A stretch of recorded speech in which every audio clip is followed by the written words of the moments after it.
Welcome to the Cool Fireman Podcast, a virtual firehouse kitchen table with Matt, Adam, Brian, Doug, and Freddy, where they discuss everything that matters in today's fire service. Now let's get to the show. You unfortunately end up sitting and babysitting it. True. There's a couple options. So I was in a truck. Normally the engine gets stuck babysitting it, which is always a nice thing. And then once the chief leaves, you leave. You tape it off. You tape it off. You hope you can maybe find a cop to sit and babysit it because they don't want to be doing their job. So they would love for you to be like, hey, can you sit here and babysit this wire? Babysit a wire. Oh my God. There's so much babysitting.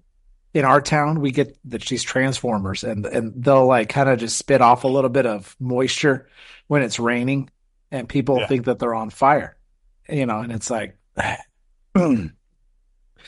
it's okay. So it's going to be okay. It's doing what it's supposed to do. That's okay. So in New York City though, we get this problem during the summer where, like everything's just ancient, right? Everything's old. Yeah. So we'll get on the heat wave, everybody's using their air conditioner and we'll get block long fires. The wires catch on fire, go to the house, and the wires just keep going, and you'll get a whole block of wires going to houses on fire. And, it's like a common thing. It happens all the time as if it's a normal thing. But, yeah. All right. Well, I got a question.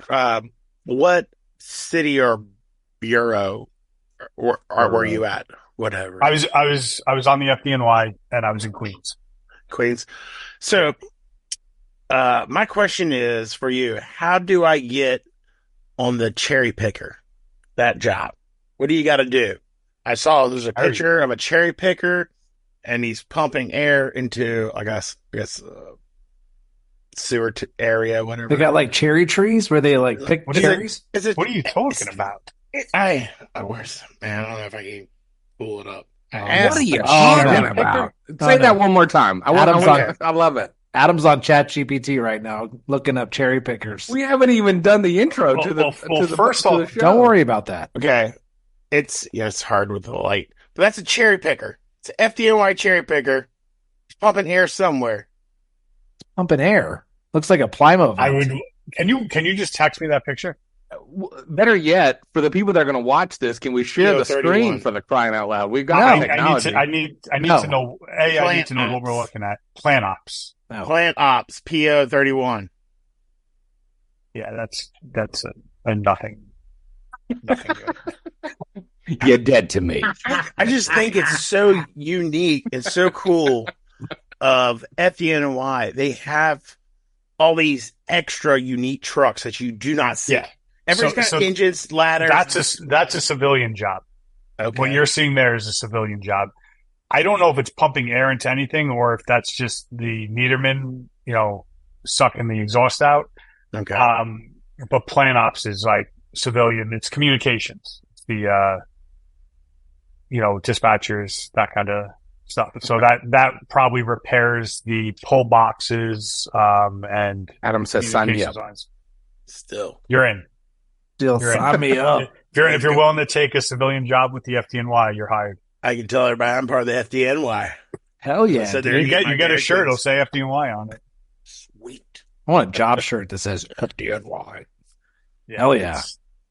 See, we had Tom from Burnbox on. He's obviously one of our sponsors, but he's from FDNY. You guys are badasses. Anyway, this is the Cool Fireman Podcast, and this is how we're going to start this gosh darn show. We got Billy from JobTown Tools. When we started this podcast, man, I got a frog in my throat. That's not good for a podcast. When we started this podcast, one of our whys was to pump small businesses that are owned by firefighters, and look at what we're doing today. We got Billy from JobTown Tools, starts his own small business. What's going on, Bill? What's up, guys? Thanks for having me on. I truly appreciate it. I love the for people that can't see the podcast, that thing is rad. The fluorescent, what is it? It's fluorescent. I got that for FDIC, and It's like a firefighter magnet. It's, like the flies fly to it, but you have something like that, and like people can't walk past the booth without, just getting sucked into the thing. Yeah, Adam really worked. It noted. absolutely worked. Look, I saw look, he's already starting to Google it. If you're watching, the screen already popped up and he was like, I'm going to see how much that one cost. I thought he was. You talk about like the safer event. I don't know if we're already jumping into everything. If Hey, we do everything. what you want to do. So you're talking about the safer event. So FDIC, everybody has the same banners. Some people have different like setups with their booths. I brought this fluorescent sign, and other booths were walking by going, "Where'd you get that?" I guarantee next year you're going to see these fluorescent signs in all the different booths because it's just different, and it absolutely 100% grabs your attention. It's pretty sweet. I won't say it's pretty sweet. It's very sweet. Heck yeah. That thing's sweet. It is. So what's the story with the firefighter in it? Like, there's got to be a story with it. So I went on Fiverr to try to get a logo done, right? Yeah. And I told them I want a salty firefighter. Now, you tell somebody on Fiverr you want a salty firefighter, they have no idea what you're talking about. So originally I got all these, I got this guy with a full beard, and I'm like, no, we can't have beards. And just going back and forth. And then this guy looks a little bit like one of my senior guys when I first got to the firehouse. So they just kept tweaking it a little bit more and more. And I always loved smoking cigars at the firehouse. So I had you can't really see it in there, but he's smoking a cigar. But, I mean, that's really the inspiration is that handlebar mustache, which unfortunately one of you guys had to shave last time we spoke. Yes. That's like the staple of the firehouse, right? Drop the tormentors and you're in. Yeah. Well, guess what, Bill? It already grew back. I can't believe how quickly that grew back. I just push it out real hard, It's so full. I want to just go on the record. Yours at? I can't grow a mustache. I look ridiculous. I thought you called me out. I'm like, Adam, you know the deal. I can't. All right, called you out playing chums. Exactly. Can I go on the record and thank Billy for the love that he showed for us this past weekend in Leland for a couple different things. Number one, he supported us with some giveaways for our students in our class. I thought that was really awesome. I would love for the folks that may be listening. I think several people are going to start listening that were in that class. I would love for you to maybe just tell us about the tools that you gave in that class, what they are, and kind of the purpose behind them. But also, we got to break bread together. We met Billy at Chief Hayes's house.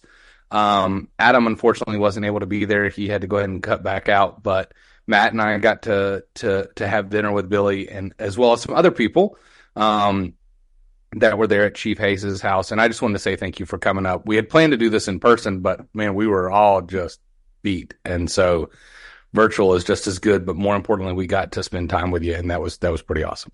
Yeah, I thoroughly enjoyed it. It was nice getting to actually meet you guys face to face. Food was good too. It's not skip over that. The food was really good. You know what? The only thing I realized, we did not snap a picture before Billy left. That was the bad part. But we'll do it again. Do a screenshot. Just screenshot this. Yeah. Okay. I'm gonna do it right now. Hold on. I'm doing it right now. And then we'll just put Chief Hayes in there. Actually, wait, hold on. I'm going to do it again, but we all have to smile and give like a thumbs up or something. Oh, yeah. I figured out the thumbs up. It's when we were on a Mac. That's what it is. That's what it is. Yeah. Yes. All right. Sorry. What do you mean? If I do that, what does it do? Well, mine's not doing it. I'm a Mac. It's not doing anything. When you do I was going to say, if you're on a Mac, so whenever we hold our thumbs up on a Mac, see how it does it? Yeah, but I'm on a Mac. So am I, but mine's not doing it. I don't know. Mine does it every time. I don't know. All right, go ahead. So tell us about the tools that you gave away. All right, so everybody got a firefighter swipe tool. Firefighter swipe tool is what started my business. I'm going to break one out right now so I can explain it. Perfect. So when I first got onto the FDNY, I was in Woodside, Queens. We had a lot of project buildings, and we always had the same types of runs where first floor apartment 1A would call for a water leak in their apartment. and you would have to find where it's coming from. So you would go along the entire A line all the way up to the top, trying to find where the water leak is. And it was always the top. It was never the floor right above. So instead of forcing doors, what they would do is they would use the 20-ounce soda bottle. They took the picture. If this was a 20-ounce soda bottle, the top is there, the bottom is there. They would cut the middle out, and they would get a strip of plastic. Got it. So we would use that to get into all the doors. No longer had to force the door. We were briefly, prior to going live, we were talking about babysitting. If we force the door, we have to babysit the door. We have to wait till either the homeowner, the cops, somebody shows up. We can't just leave a forced open door for the public. So we would use the soda bottle to get into all the doors, go shut off the water, and, you know, nobody else really knew that we were there.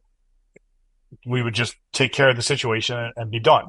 So then they started making the bottles eco-friendly.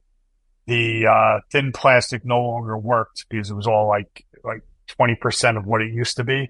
So I went out, bought a roll of Mylar, which is better than the plastic ever was, and started hand cutting them. Now I have a laser cut, and I put different notch cuts and things like that in it.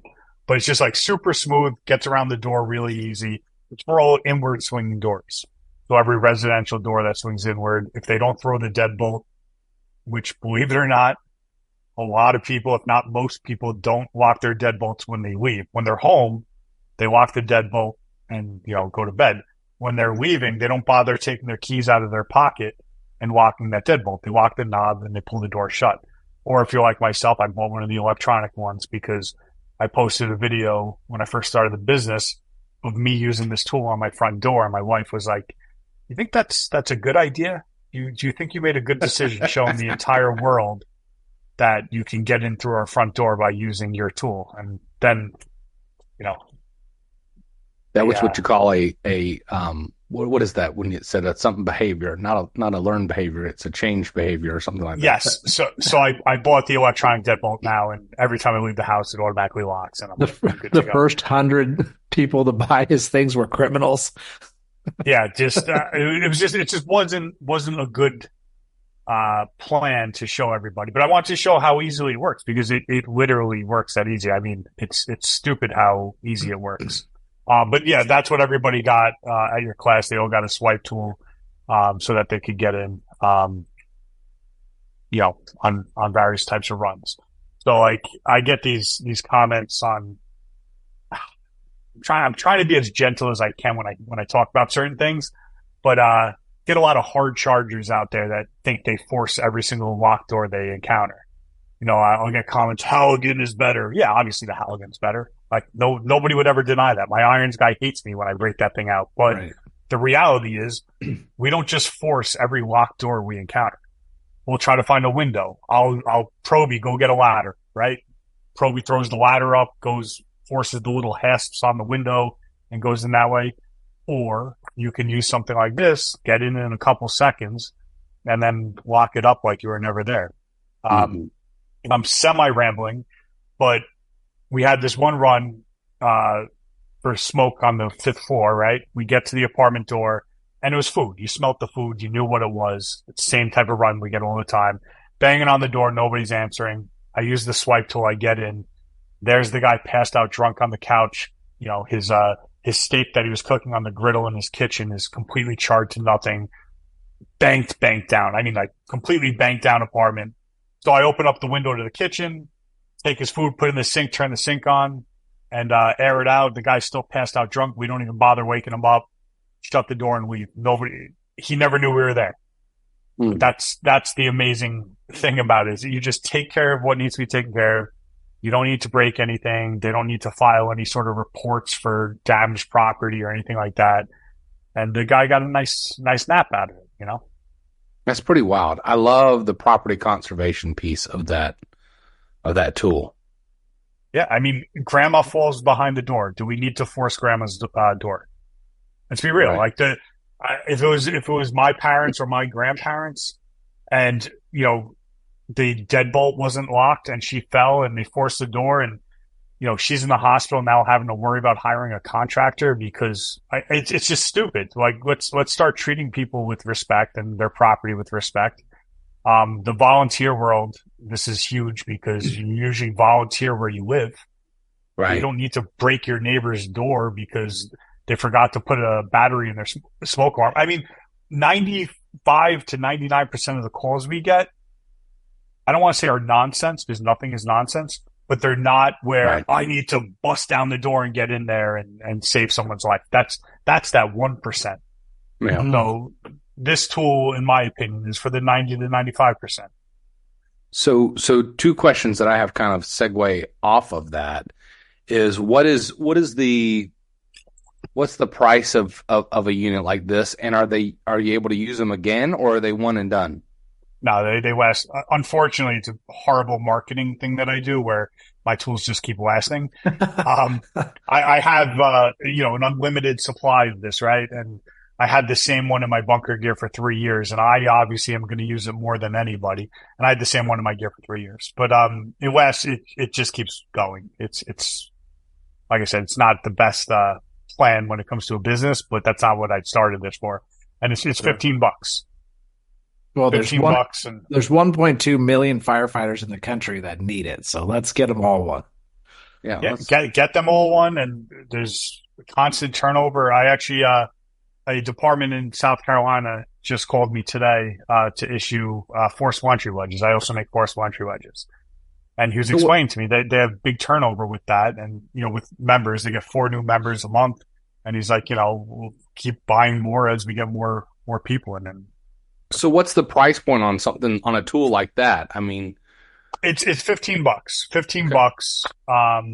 And then my number one seller, a business person explained to me, your best selling product isn't always your best product.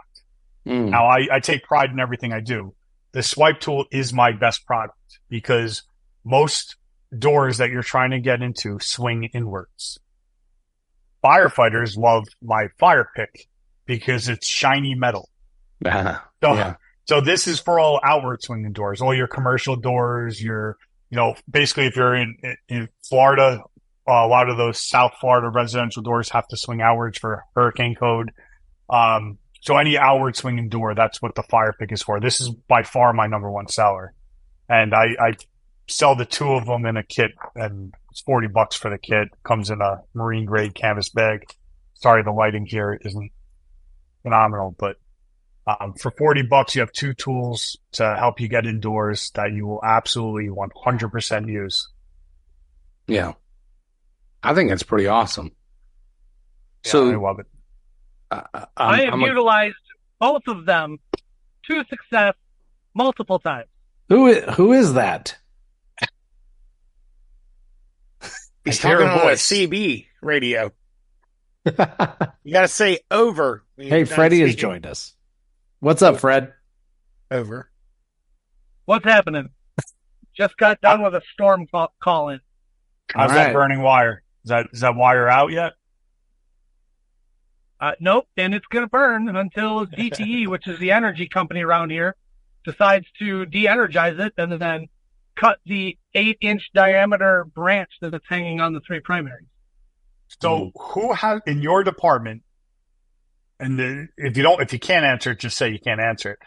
Who's in charge of babysitting the wire? So like I was explaining to these guys before that we always have somebody that has to babysit it until the energy company actually shuts it off. So it used to be the crew that was assigned to it would sit on it, and we would rotate people around every 2 to 3 hours. We would call back. We would do call-ins for people to come in for storm overtime, where they would sit on a utility truck or a backup ambulance and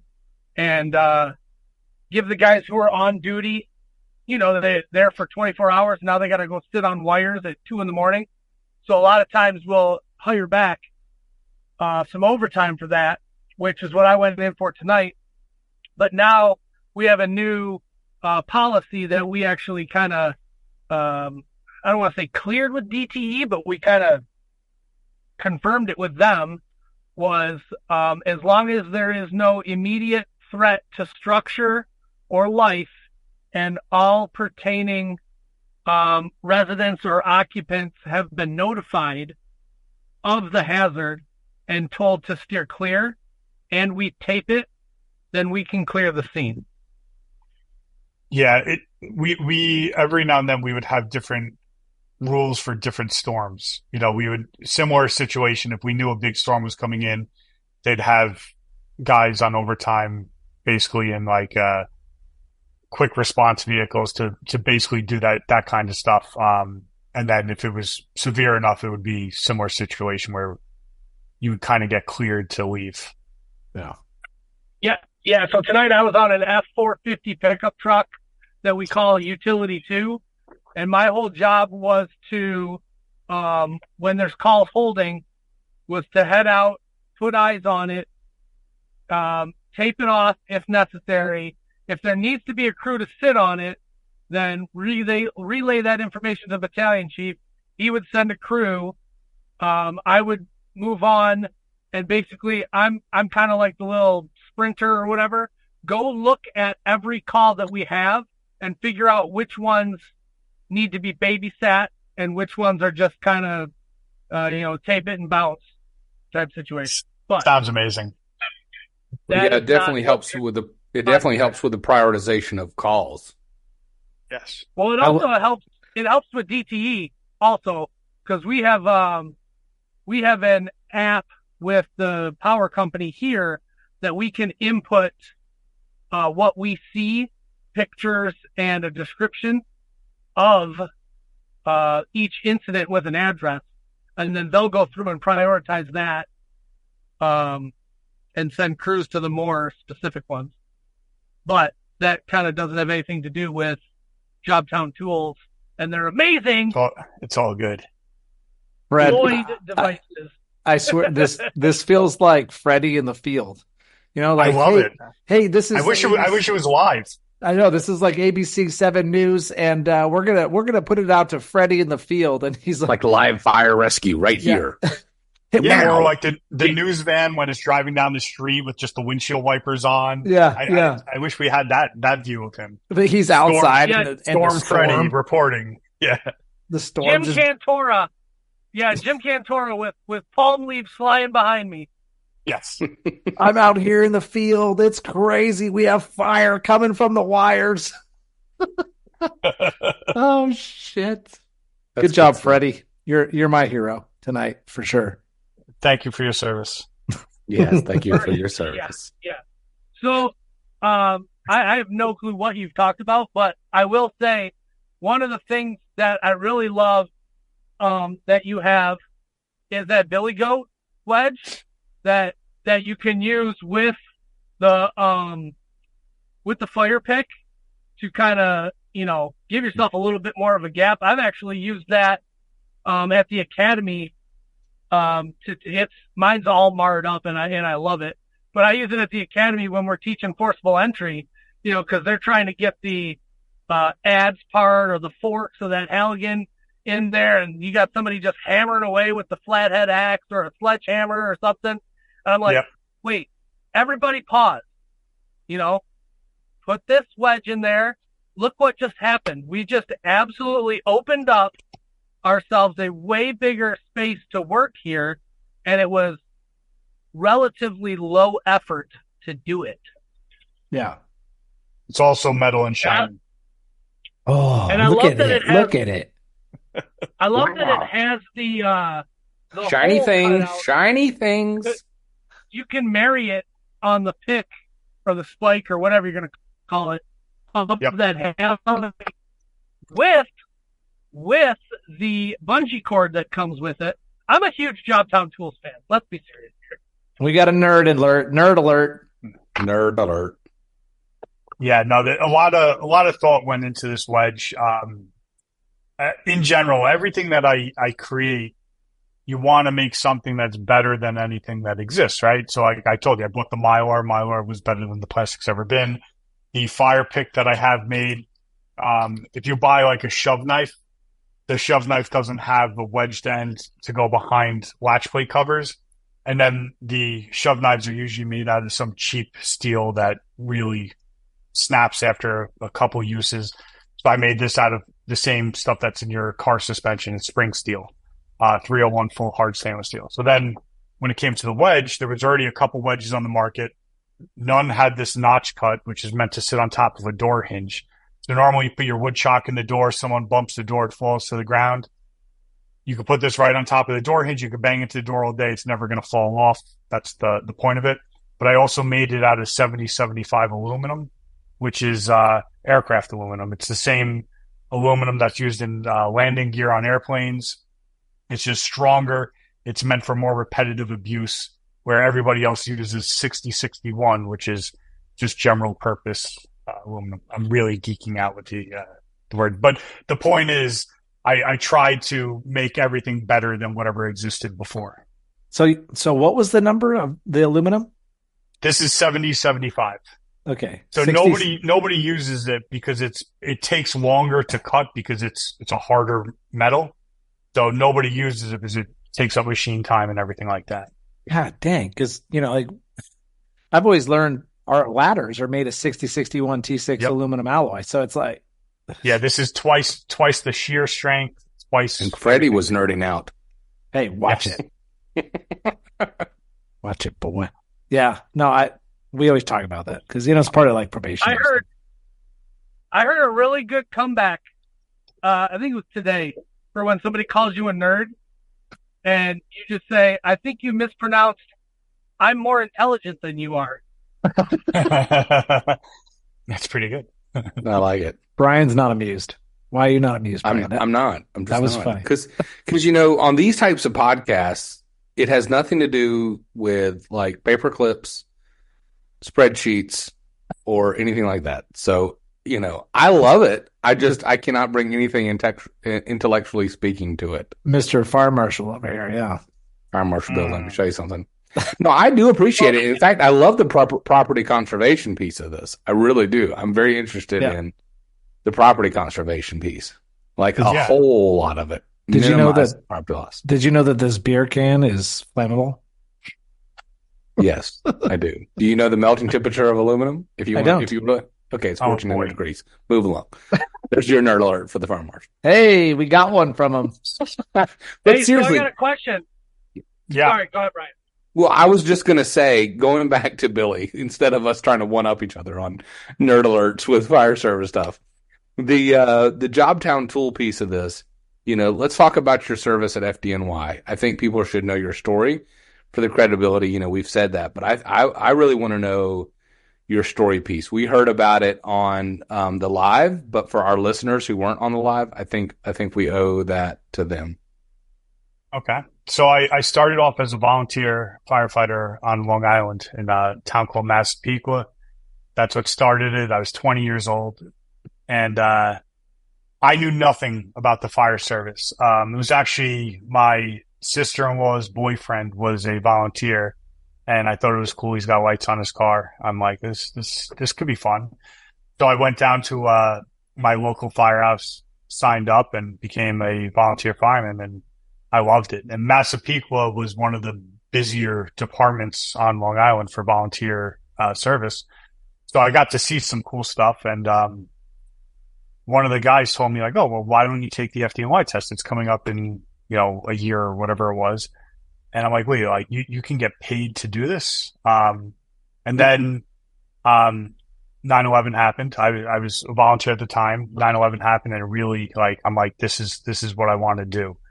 So I took the Boston Fire Department test and then the FDNY test, probably about 6 months after that. Scored the same on both, but I got my list number for the FDNY test, and I'm like, all right, I'm definitely getting called for this. And that started my career in 2004. I then started in Woodside, Queens in a ladder company, tower ladder. It was a 95-foot tower ladder. Woodside, Queens, once again, it was a busier area of northern Queens. Did that for, I want to say, about 7 years. And then I went over to a squad company. Some people call it JV Rescue. But I loved it. I got to go to some of the greatest classes, things I never thought that I would be able to experience, as a city firefighter. I got to experience in squad. And then I got promoted to lieutenant out of squad. And I went to Ladder 125, which is in Southern Queens. So I was in Queens my whole career. While I was on the job, I was also on the FDNY incident management team. That opened up. I'm a big believer in saying yes to things because it just opens up so many more doors. So I got onto the FDNY incident management team, which was huge during Hurricane Sandy, for, serving the whole city. I don't know. I know California knows incident management teams for sure. But I started with that, and then I actually got sent on a wildfire out in Arizona, and they loved it. They loved I was a computer tech. They loved the way that I worked, and they asked me to join their team. So I was on the FDNY team, and then I was on the Southwest incident management team, Type 1, Team 1. And it was you only went on the biggest fires. It was pretty wild. A guy from Long Island to get to go to Arizona, New Mexico, Washington. I went on so many different major wildfires through Los Alamos Laboratory, like cool stuff that I just never thought I would get to experience. But yeah, and then I retired. While I was still on the job, I started up this business, and then I retired and really focused my energy on this business, and I love it. I get to. So 20 years on the job, I would assume, or less than that? Less than that, FDNY. Yes. Mm-hmm. 17 with the FDNY. Okay. And recently relocated back down to South Carolina. Yeah. For a variety of reasons. Moved from New York to South Carolina, and that's where I currently reside. The reason why I want to share that is because right before we hit the record button, and I don't know, Matt randomly picked some point to start the podcast, is you're very show heavy on national shows versus also in the Northeast. And so we were talking about like South Atlantic Fire Rescue, where we were just at.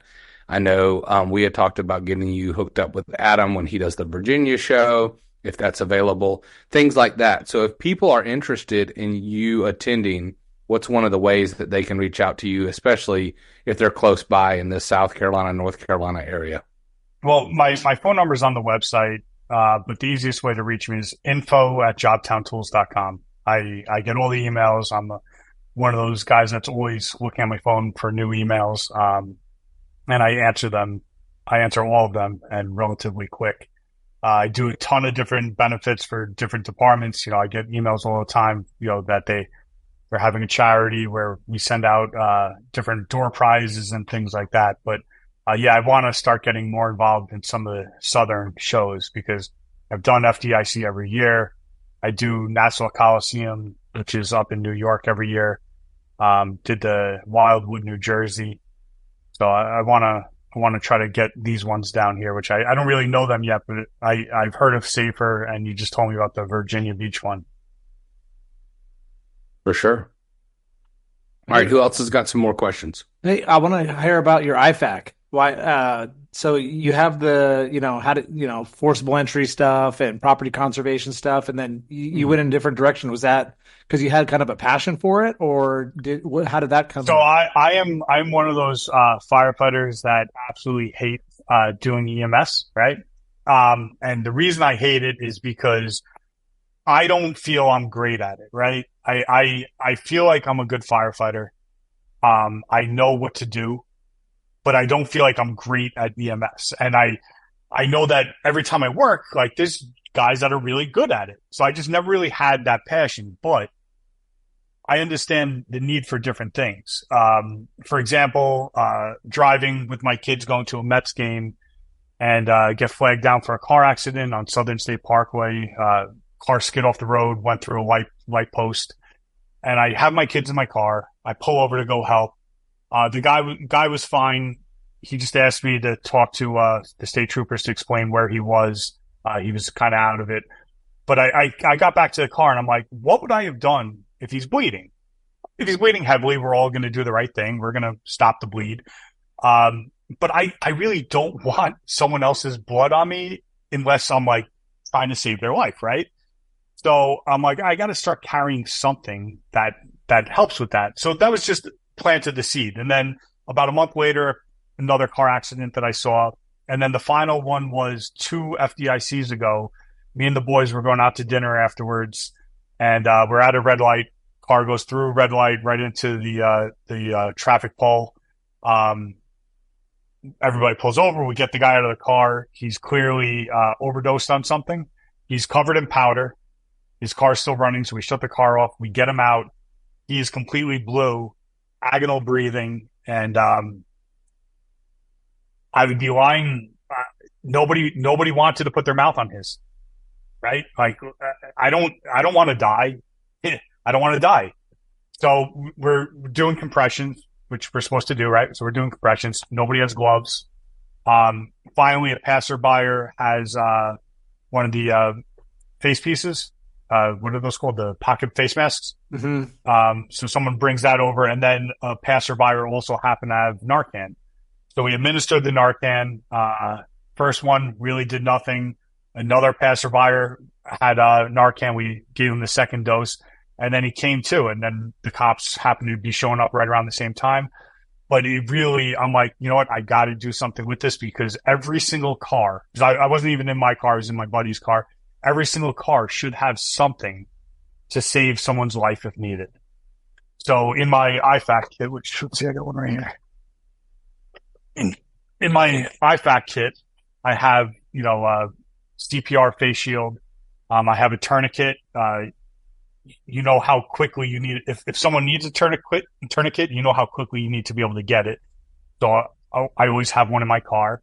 And then it has bandages. It has gloves. My first responder kit also has a window punch and seatbelt cutter, because even though it's the furthest chances of it happening, we've all seen the videos of the cars that drive into the lakes with the people in it, and people are banging on the windows trying to break it. You have a window punch, it just, the window just breaks. It's simple. Mm-hmm. And it has, also entry tools. So I have it in my car. If I get a phone call for my neighbor around the block from me broke his hip. He fell, broke his hip, couldn't get up.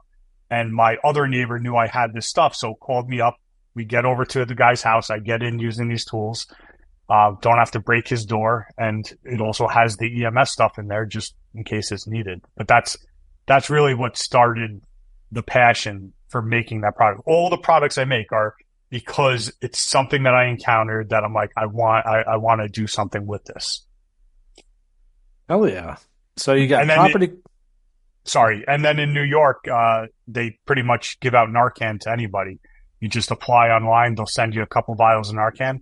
So I threw 2 vials of Narcan in my bag. You just don't know. And like this guy is alive today because 2 passerbyers happen to have Narcan on them. If they didn't, the guy's dead. I mean, none of us were saving that guy's life. As much as we would try, nobody was saving his life without the Narcan. Yeah. That blows me away. Absolutely blows me away how sick this country is.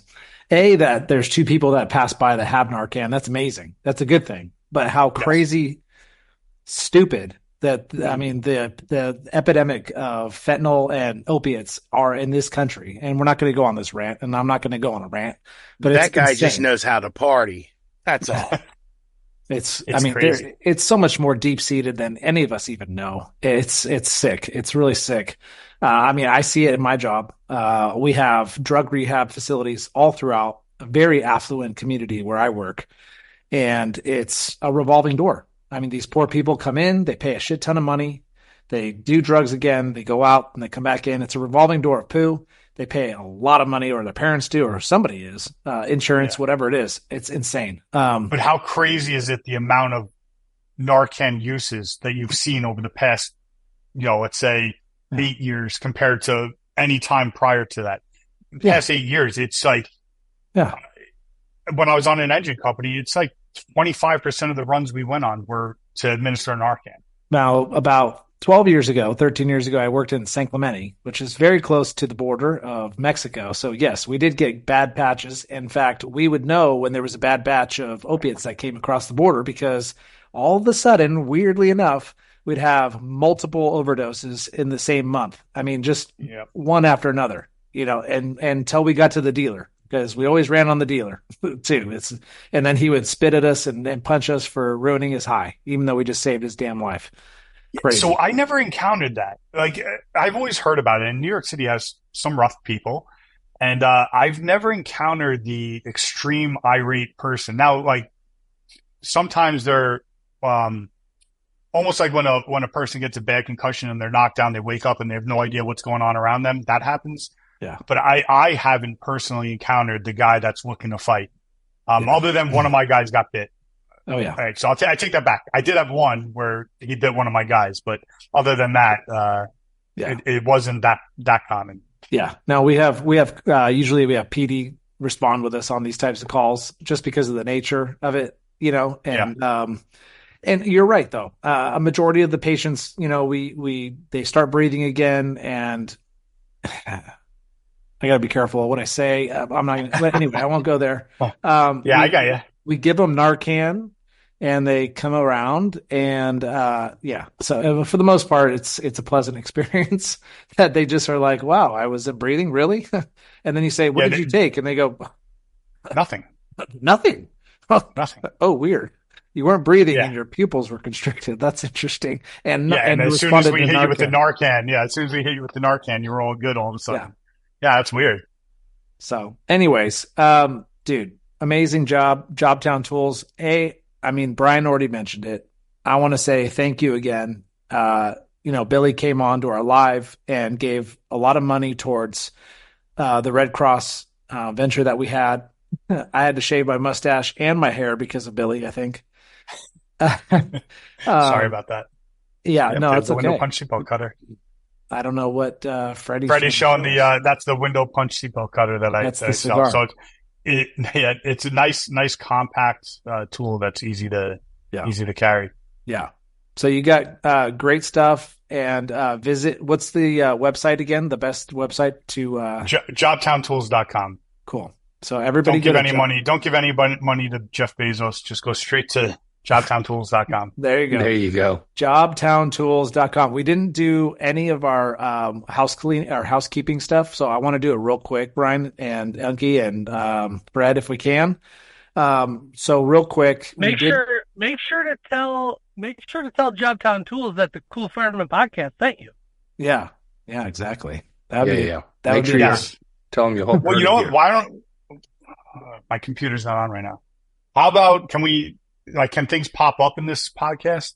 Can we do a promo code? Yeah, somehow. Yeah. What do you got? Let's do 25% off and using the promo code the Cool Fireman. Does that work?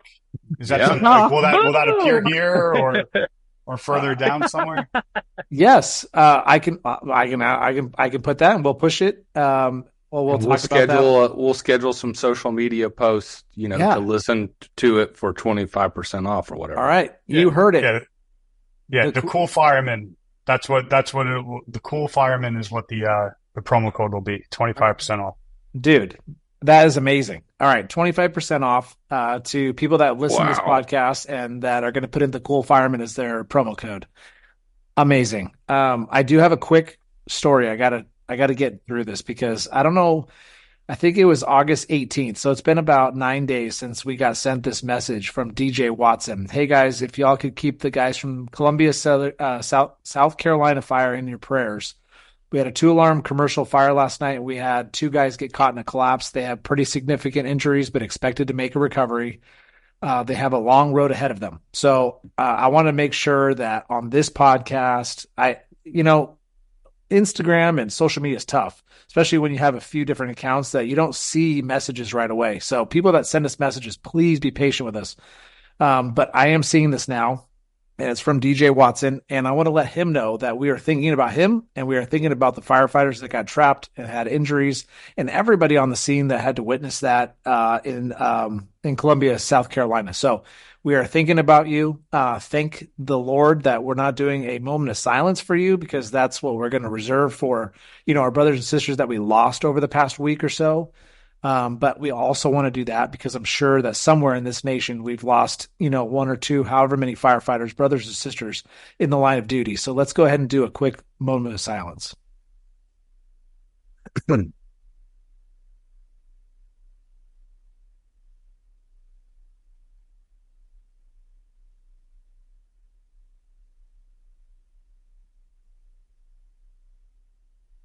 All right. Very good. Matt, all I was going to say was kind of to follow up on that is, not only is our social media is difficult, but when we record these, sometimes we may record multiple episodes at one time. So when you message us, you may not hear what you share with us or whatever because of the way that we record it.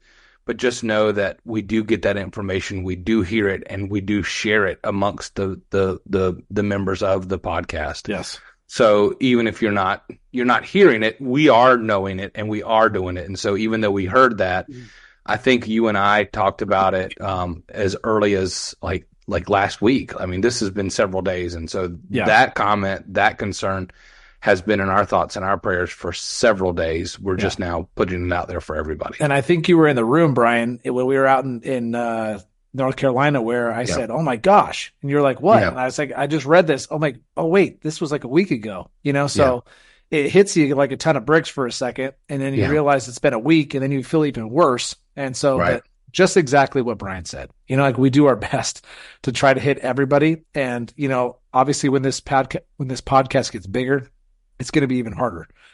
So what we're going to do our best, because that's why we started this podcast, is for everybody else. You know what I mean? And so one last thing was Brian and I and Unkie were able to join the Leland Fire and Rescue Fire Department in North Carolina this weekend. And we did a little bit of like a leadership culture class with them. It wasn't for them. It was with them. We had a great discussion. We talked about Lencioni's genius. Working Genius. Thank you. And Simon Sinek's Start With Why model. And we had other things that we talked about, and I thought it was a great discussion. It was great reception from the Leland Fire Rescue Fire Department. Chief Ronnie Hayes, amazing hospitality at his house. We had such a great time.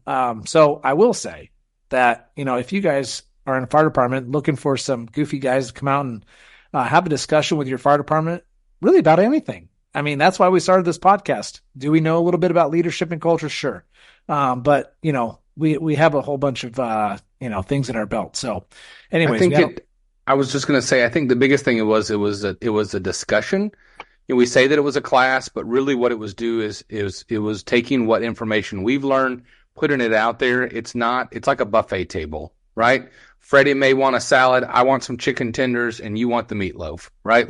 At the end of the day, we're going to put that information out there, but it's for the taking and it's really for the discussion, because the concept of the information that we gave is that we're all different, right? But at the end goal, we all want the same thing, which is to get up and help people and go home and feel like we did right.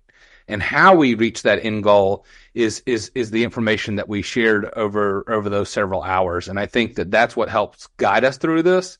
And as we discussed in that room, is I'm from one department, Adam's from a different department, Matt's from a department, and these guys are from a different department. But our frustrations were all the same, and our processes were all a little bit different. But we all had the same end goal. So it didn't matter. But I think that's what we can do for you. So if you want to tell them how to reach out to us to get this started. Reach out. We have an email, TheCoolFireman@gmail.com. That's probably our best way. I get that instantly on my phone. There's a few of us that have that attached to our personal phones. So TheCoolFireman@gmail.com. Also hit us up, follow us on Spotify, on Apple Podcasts, or really any podcast platform that you have or can find. Stitcher, there's a whole bunch. Google Podcasts. YouTube, Amazon. We have video and audio. So, but we have our video podcast on Spotify and YouTube specifically. But other than that, I ain't got no more.